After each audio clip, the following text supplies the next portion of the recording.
The Baylor Bears are going to shock the college basketball world Saturday and beat the Houston Cougars. This is Locked On Cougs plus Locked On Baylor. You are Locked On Baylor, your daily podcast on the Baylor Bears, part of the Locked On Podcast Network, your team every day. Welcome to a crossover edition of Locked On Cougs ahead of this fun weekend of Big 12 basketball. I'm one of your hosts, Park Rainsworth, host of Locked On Cougs, and I'm joined by Locked On Baylor's Cam Stewart. Cam, how are you doing today? I'm doing well, Parker. How are you? I'm good, except I'm realizing I forgot Art Briles in the open. We have a fun weekend planned. Man. And I don't know. And he can actually circle it on his calendar. And Richards can't.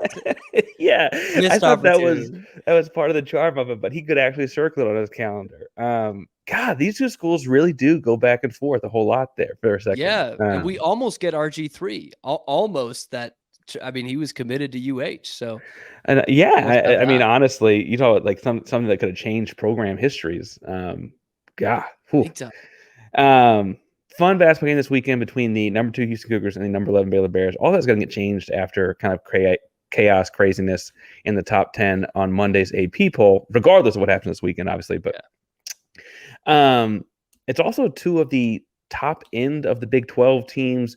It is not mathematically impossible if either one of these teams wins the conference outright. It's not mathematically impossible either one of them comes in like fourth. Don't you love it, man? A weird conference. Cam, I want to ask, because my folks have always been watching Houston, Baylor, 19-7, 8-5 in conference play. How has things been going in Waco this year? I mean, up and down. The downs have not been too down. The best way I can put it, Parker, is I just really wish we were in the ACC sometimes. Be like 22-4. 2 conference losses.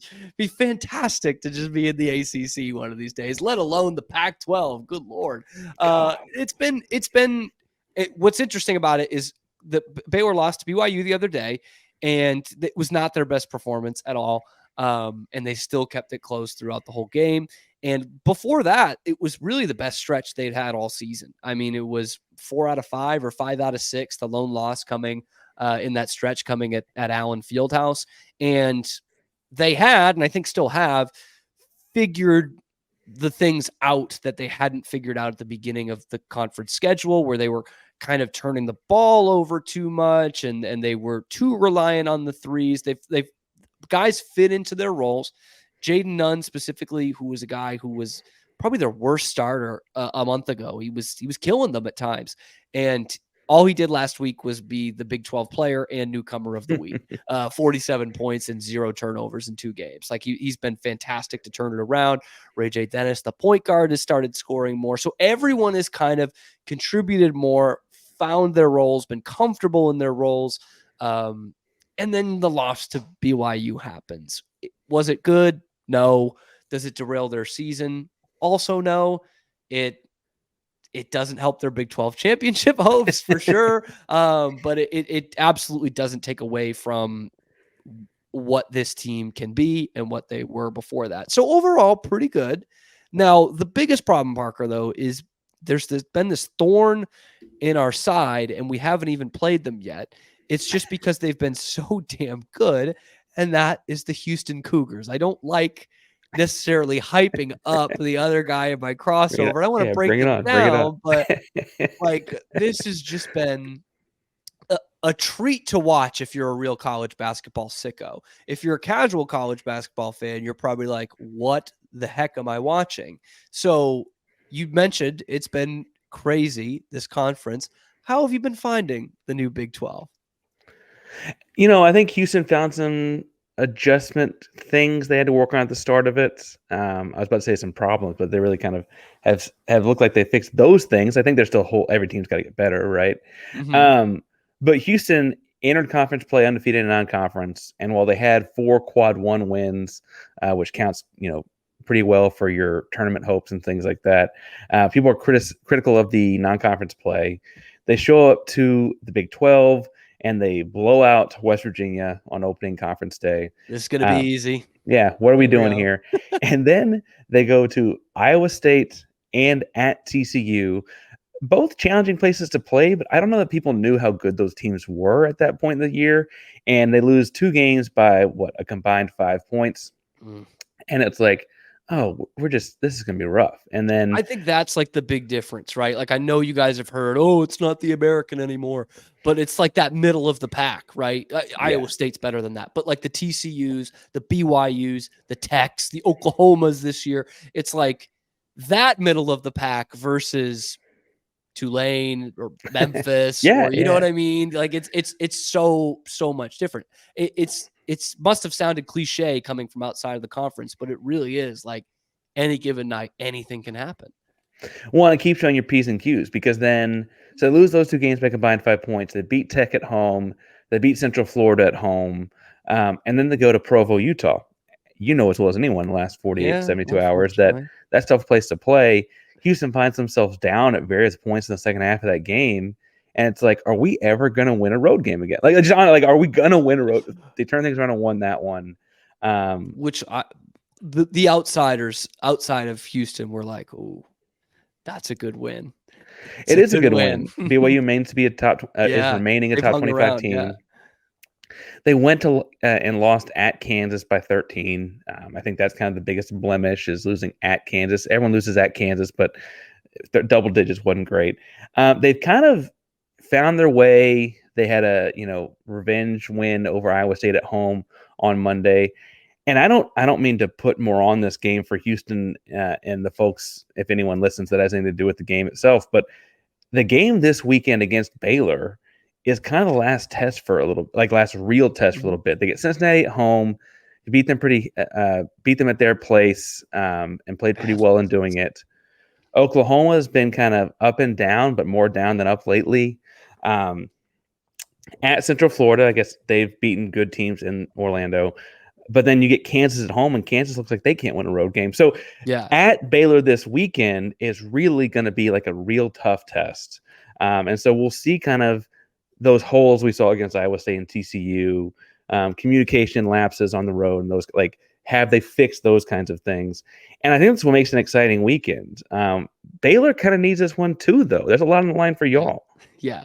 And it is a little disappointing that this could have been basically the Big 12 championship game, more or less, because if we came in after a win against BYU, we're 1 game behind, but only facing you guys once. So that would have been the tiebreaker in there. And I know you can't say it because of the jinx, but I'll say it. A Houston victory on Saturday more or less sews this thing up.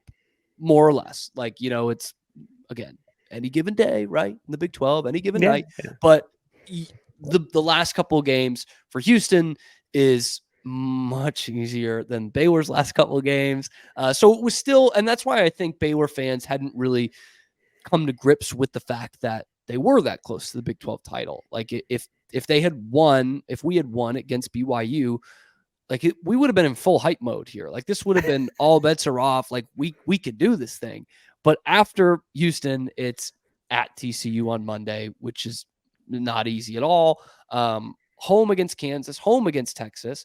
Not that Kansas is ever easy, but it's at home. And then at Tech. And they're looking for revenge too. So it's not an easy run-in for us. But in terms of keeping in like those top 3 seeds in the NCAA tournament, a win Saturday would go a long way. Go a long, long way. And frankly, they've got a young star on their roster. It feels a lot like last year in that sense, I guess, from afar with Baylor. And I want to talk about some of the new faces you got there in Waco.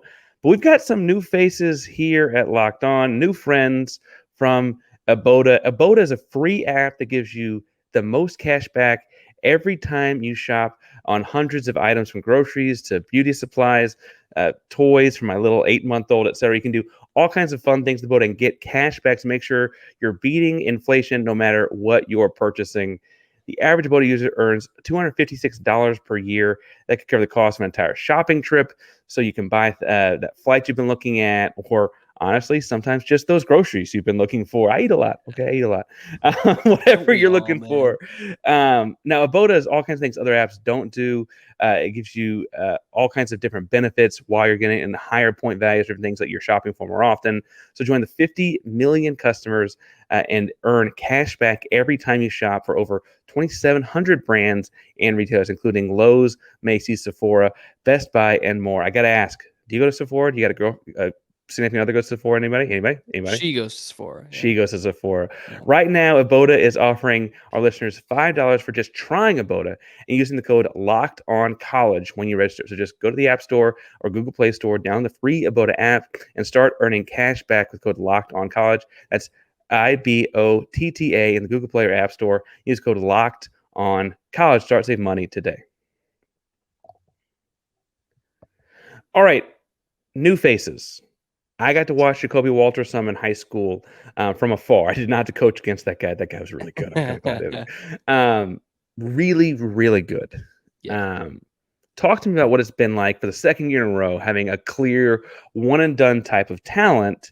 And like, he's still an 18-year-old kid, right? There's an adjustment period with that. What's that been like?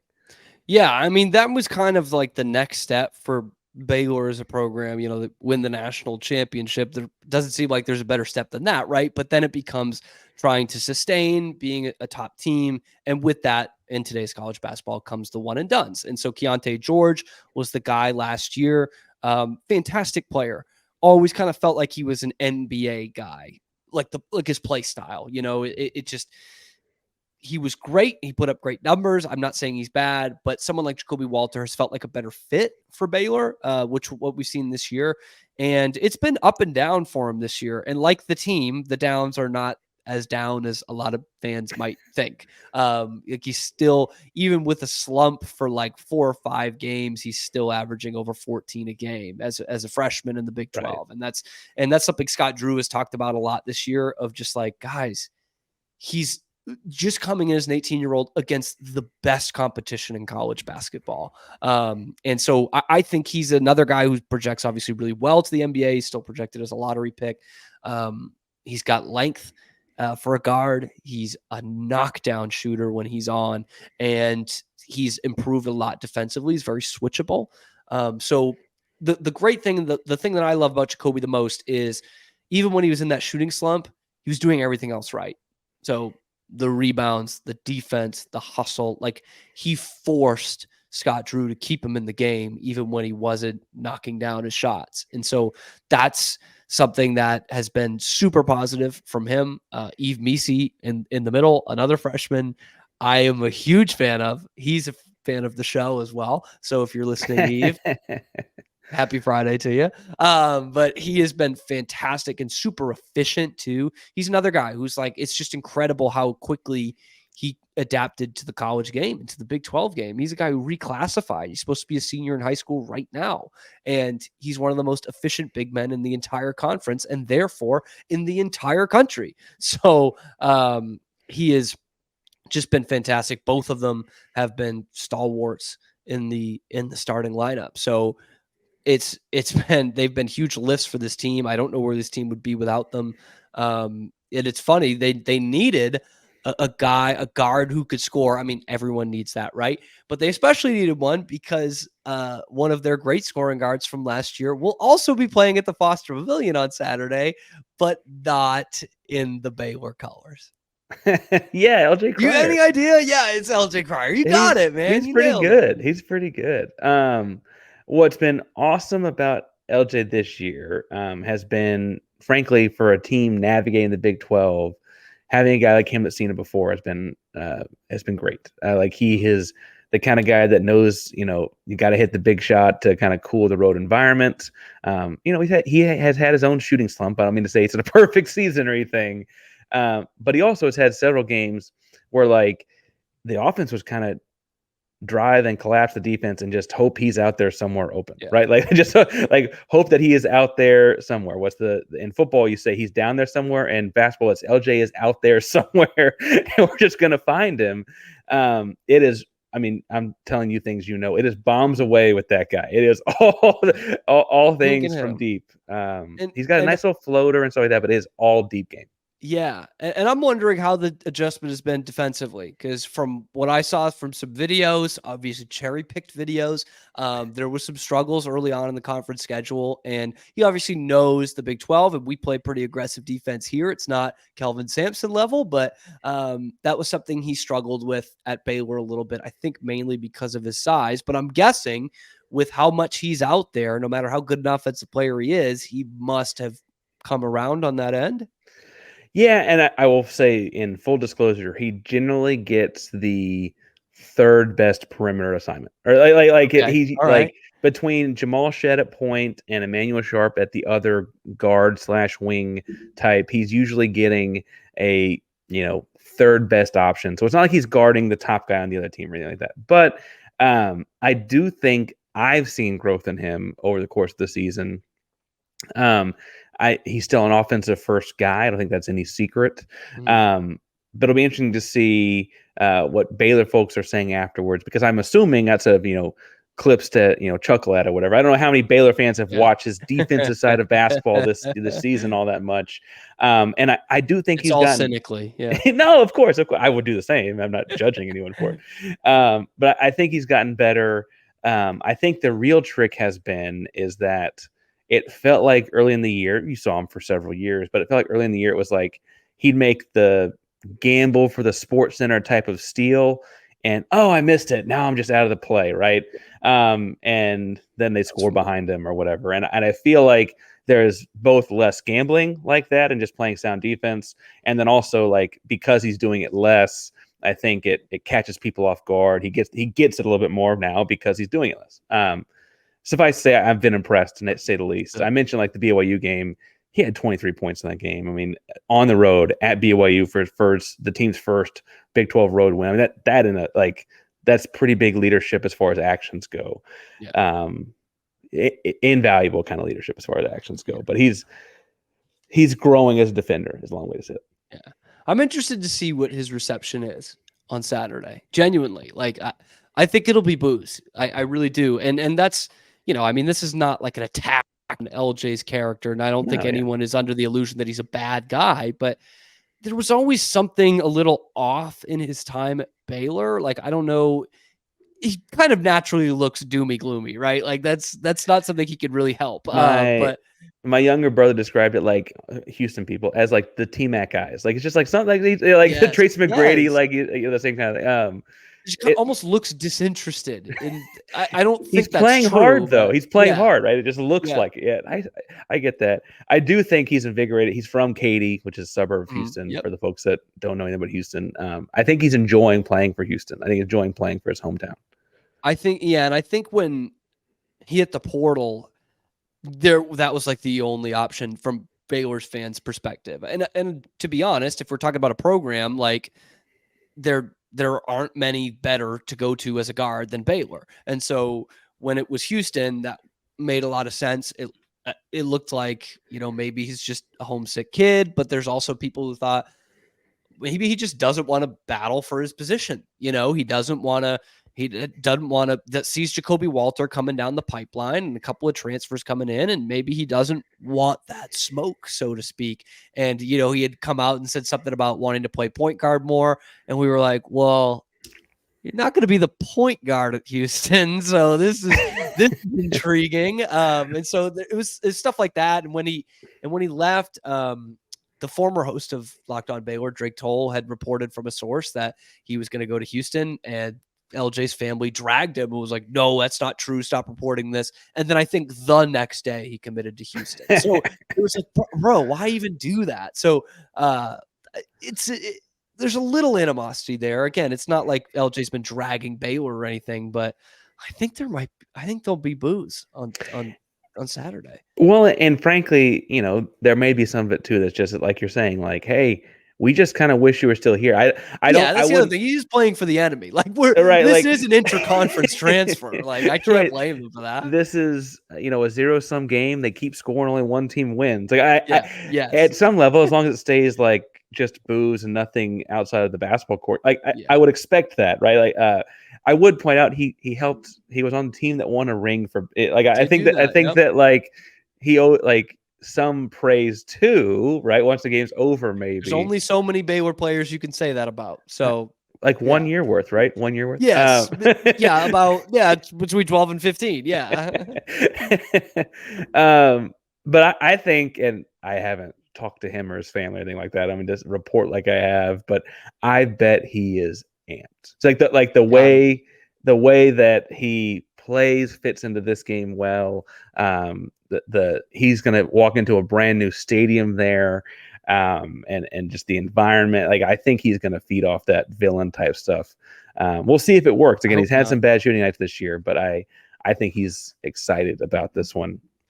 Now, I do want to mention, if you're getting excited about things this weekend, you can make things a little more interesting. Basketball is back in full swing. Football is behind us. You can get buckets with your first bet on FanDuel, America's #1 sportsbook, because right now new customers get $150 in bonus bets with any winning $5 bet. It's $150 if your bet wins. Now, Cam, peek behind the curtain for the audience. We have a recording before the line is out officially on this one.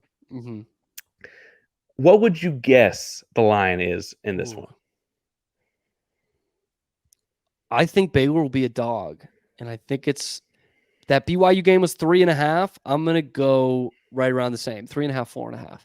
3.5, 4.5. See, I think I would take Houston at plus 4.5. First of all, I think Houston wins the game. Obviously, I'm surprised you said Baylor's a dog.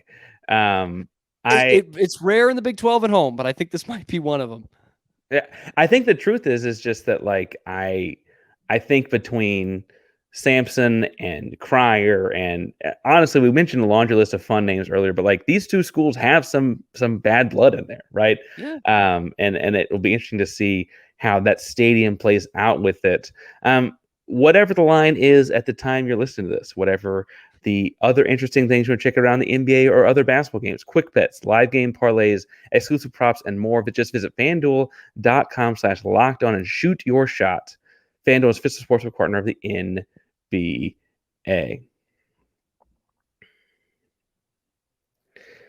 All right, so games is Saturday. We're anticipating booing Cryer. I think the kid Walter's going to have a big day. He's a very good athlete, very scary athlete. He's listed at 6'5". He told me it was 6'6" and change. I'd believe you, but I guess he is 6'5". Yeah, long too, right? Long and lanky. Yeah, super long. But those are the stars. We've listed the stars. Well. Have we though? I was going to ask you about our guy Jamal Shead here. Is he gaining legitimate traction for Player of the Year? Because if he's not, he should be National Player of the Year. I think the win over Iowa State really helped his case. And I think it really helped his case because it was a game, big Monday, 2 versus 6. Frankly, if we're being completely honest, there was no NBA basketball. We were after football season. A lot of people were watching it. I think that helped his case a lot because he also played incredibly well. He had 20 points in the second half of that game, took over it. He's not even rare. Like, it's such a rare player that I don't think people, anyone, not just Houston fans, appreciate of like an elite two-way point guard who can score. Like, that's all of those things. It's completely in that order. He's an elite two-way point guard that can score. And when they need him to, like they did on Monday with Cryer and foul trouble, and so like he went out and got 20 second half points. But he only averages 13. He's not like I think of that Texas game in Austin where and I think that's a difference between this Cougars team and the last couple. I know Shed has been on some of those teams, but like when you need buckets down the stretch, he can do that. Like you just said, I mean, he can go for 26, 28 if they need it. And that game was kind of back and forth, nip and tuck, tough environment in Austin. And he was just nails down the stretch. Well, and you want to talk about the same way talking about Cryer and the energy and the stuff this weekend. Shed, it would have involved walking across a freeway, but Shed could have walked to UT Austin where he grew up in Austin, right? Like he was that kind of close, not recruited to go to UT. At the time, the two programs were in very different places, and it was like, any kid that got the UT offer would have been silly to turn it down and back then, right? Couldn't have faulted him for taking it. obviously he had a lot on his chest in that one, right? Like a lot of He stuff in that loved one. it too, didn't he? Like Just he loved it. But no, I think you're pointing out, like, he's got games, if you look at his game log, where he's got 26, 29. He's got games where he's got 5. He doesn't necessarily want to score, but He's just a he winner, man. does. He orchestrates the offense, finds the right hands, finds the hot hands, and then on defense, it's like he's living in the other guy's jersey. Like he's just uptight the whole time. It's incredible to watch. I hope he is earning player of the year candidate kind of votes. I certainly think he's going to be the point guard of the year, but I guess Kansas thinks they have a guy that can do that too. I did feel like we talked about Baylor stars though, and I was going to ask you, do you have an X factor? Because honestly, selfishly, I kind of think the X factor is, does Jamal Shed have to be a scorer or not, right? But for Baylor, what is their X factor? That they win on Saturday. What thing went just right? I want to go Jalen Bridges as my X factor because I like to use players. Because he's been an unsung hero all season long. But from what we talked about earlier, what the guy I'm going to go with is Jaden Nunn, who is on a heck of a stretch. And the reason why I'm going with Jaden Nunn is because he is Baylor's probably third perimeter threat from the guard position, which means that sounds like LJ Cryer. And he's also their best on-ball defender, which could well mean matching up against LJ Cryer, probably against Jamal Shed, but we'll see. And I just think when he is aggressive, Baylor plays so much better. He is such a key to their offense. We saw that in the 2 games last week where he was great. And then we saw it with his foul trouble against BYU. They were a much different offensive team. And so, and his defense is just a given. I mean, he's a diet Davion Mitchell. He really is. And so he can lock guys down. He can also be really aggressive on the other end. So mine is Jaden Nunn. You're going with Jamal Shed scoring. Well, so my thought would be, if they get to a point where they have to use him as a scorer, what does that look like? Because he is, the fault in Jamal Shed, the reason he's frankly not in the NBA right now is he's 6'1", right? And frankly, 6'1" with short arms, being completely honest. And, if you're putting 6'4s on him, like you're talking about, and Houston's now like, we need you to score. And he's like, well, I've got this long, lanky, or you put Jacoby on him or whatever, like that could disrupt things a little bit. The other guy I would point to is Houston's power forward, J1 Roberts, I believe, 5th-year senior. 5th year because that COVID year thing and how that all counts and all that, right? But J1 is 6 foot, about 8. Last year he played a small ball center with Jarrett Walker in the lineup. This year he's playing more of a true power forward. Has a great left hook. I know it sounds like we're boxing, but I promise, a great left hook. And there's been times this year where he, over the course of a game, gets banged up, or of course the game is just like running ragged or things like that. And he can get in foul trouble when that happens. He is, honestly, and this is not news to anyone, they're very public about it, but like he's getting his knee drained every 2.5, 3 weeks. Like his body is banged up. And so how he's going, how he's moving, etc., will be important as well. Houston hasn't played since Monday. I'm sure that means he's probably got a knee drained sometime in between, like we're being completely honest. But I think that his motor will be important as well. And I anticipate it being high, assuming he's ready to go. I'm predicting a Houston win. We did that in the FanDuel bit. But I really think that what's interesting about this is the first time and only time being in the regular season, but the Big 12 tournament's around the corner. You almost feel certain you're going to square up against Iowa State a third time for us, or something like these things only get gnarlier and more important as we go on. Y'all have lived this. You've done this successfully the last handful of years. When you're seeing these teams that many times in a year, what is Baylor? I mean, how do you survive that meat grind? I mean, I Baylor has had success doing this, though. What's the secret? Because it feels like bodies will just wear down over the course of it. Yeah, it's just such a slog. And Baylor typically boycotts the Big 12 tournament, and they'll just do their one game and be on their merry way. But anytime you're facing a team third time in this conference, like it's all the cliches, man. It's just it's throw everything out the window. Like everyone's tendencies, them inside out. It's not a lot of fun. I'll just say that it's not a lot of fun. I do kind of miss the round robin in the regular season where you just play everyone twice and you kind of know where you're at. But if it means we don't have to go to the Fertitta Center this year, I'm okay with that. Next year is a whole different story. But yeah, it's just truly like that third game. If the first two weren't a rock fight already, that third one is going to be a rock fight. Like, this is just how it is. And probably the second one too. You mentioned losing the round robin. Your fans will know this, but I want to quickly explain to my fans. The Big 12 used to be every team played home and home because there were only 10 teams. That was your 18 non-conference or 18 conference games. And then you played a home with everyone and then played the conference tournament. So every game would be a third time. Do you, Cam, feel like in a league where you can't do that anymore, like Baylor got kind of screwed? No, I just preferred that. It was awesome. You knew everyone and because you played them home and away. Baylor actually got pretty lucky with it this year. Basically with this game, Houston being just once and being at home, Iowa State being just once and being at home. That was a nice benefit for us. Well, I agree with you. I think y'all have earlier said a tough last stretch here of the season. Yeah. So I don't know how you felt about the whole thing. You had us at home. You get us at home. You had Iowa State at home. Home games for Baylor, and this is where I'll wrap.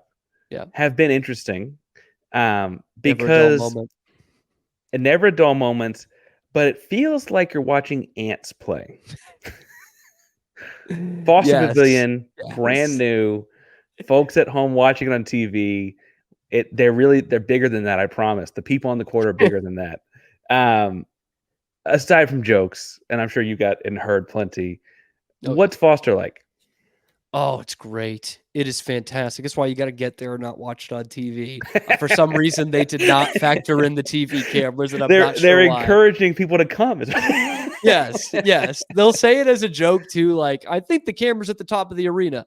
It is at the top of the arena. It is the last seats in the arena. But it has been just another world. I mean, the Farrell Center was just kind of, it was there. It was a place that they could play basketball in. This has been a true arena. It feels like just a smaller NBA arena. Like it does in that, like it feels like you're walking into a basketball arena, not just a venue in which they play basketball. And it's been a huge home court advantage for Baylor that they have not had forever. And the crowd becomes a player in the game. So with that's why I like the Bears tomorrow. Home court advantage is very. I have been pumping the Houston tires this whole show, which I've basically done all season. So I can't leave here without predicting a Baylor upset victory. I appreciate you circling back to your pick. Well, you did pass on back a lot, which is going to feel like you're stabbing us in the back if something goes that way on Saturday. Will you tell your former hosts, your co-host on your day gig, Drake really likes dragging Houston? I don't know where this came from, and it's weird. I do a show with Matt Mosley now on ESPN Central Texas, and it really took till like this Iowa State game this week where he was like, sure, I just don't know about Houston. I don't know if they have enough scoring. And I'm just like, are you watching these games? Like, yeah, maybe it goes cold and they lose in the Sweet 16, but like they are a step above everybody else. See, now I'm back to pumping Houston's tires. So I don't know why it's been that way. But the people like dragging Houston. It's got to be a new kids on the block thing. I don't know. Well, we're new, we're here, and we're excited about a fun weekend of basketball. We get to see the new arena. We get to do all those kinds of fun things and take this first tour through the conference through some of the toughest places to play in it. Again, game tips off at 11 a.m. Central Time, CBS, Waco, Texas. All things fun this weekend. I'm your host of Locked On Cougs, Parker Haynes, joined by Cam Stewart. Now, Cam, I always wrap up with Go Cougs. I don't know. Sick'em? That's the Sick'em? Yes, Sick'em Bears, baby. Go Cougs. Yes. Go Cougs.